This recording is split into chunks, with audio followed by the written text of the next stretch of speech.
Hey guys, welcome to another episode. Today I'm going to show you how to make my horchata soap. It smells so delicious. I don't think you can eat it. It's probably not as yummy as it smells, but hey, they make great gifts, okay?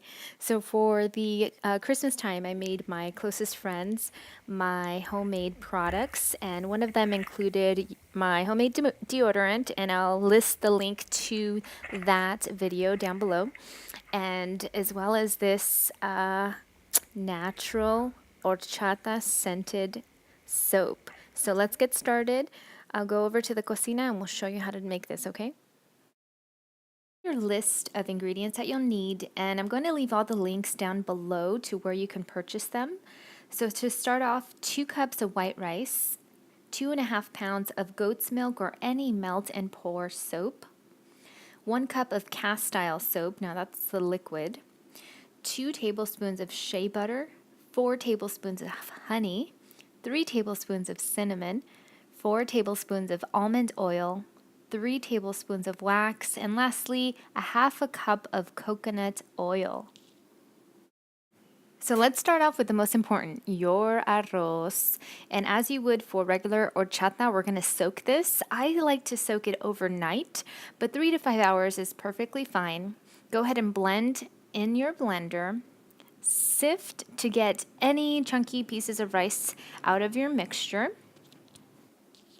So setting our rice liquid aside, here comes the fun part. This is going to take you the longest amount of time, melting down that goat's milk or any melt and pour soap.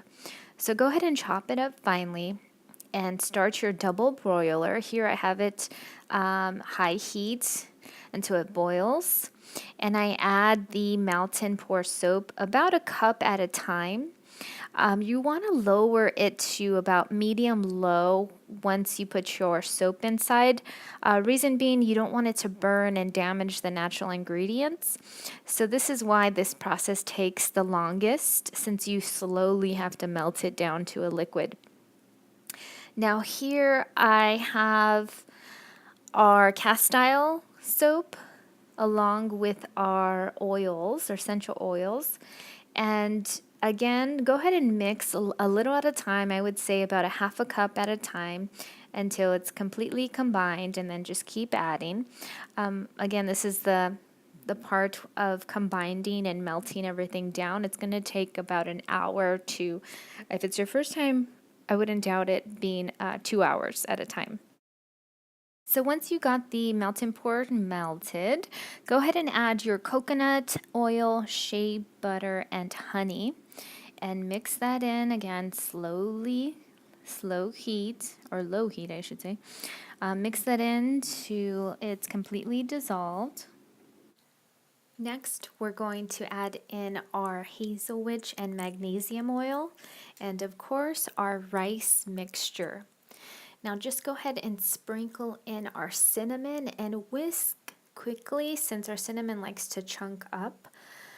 So whisk all of that together. So next, go ahead and whisk in your powders.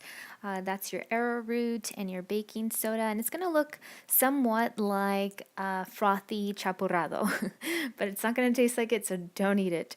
Go ahead and mix it all in, and if you still have chunks in your batter that have not melted, I just take them out and use them on my next recipe, or use it as hand soap in your bathroom.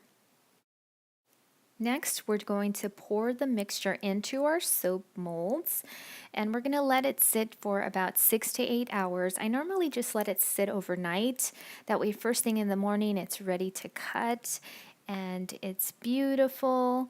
Now, just like a cake batter, I would try to get the bubbles out as much as you can by just kind of banging the sides or dropping it on the table. So this is our solid block, and here is our soap all cut and ready to be packaged. So maybe soap making isn't for you. It's all good. I got you covered. I'm now offering my natural products on our Etsy. So go ahead and click on the link on the screen or down below, and it'll lead you to our Etsy page.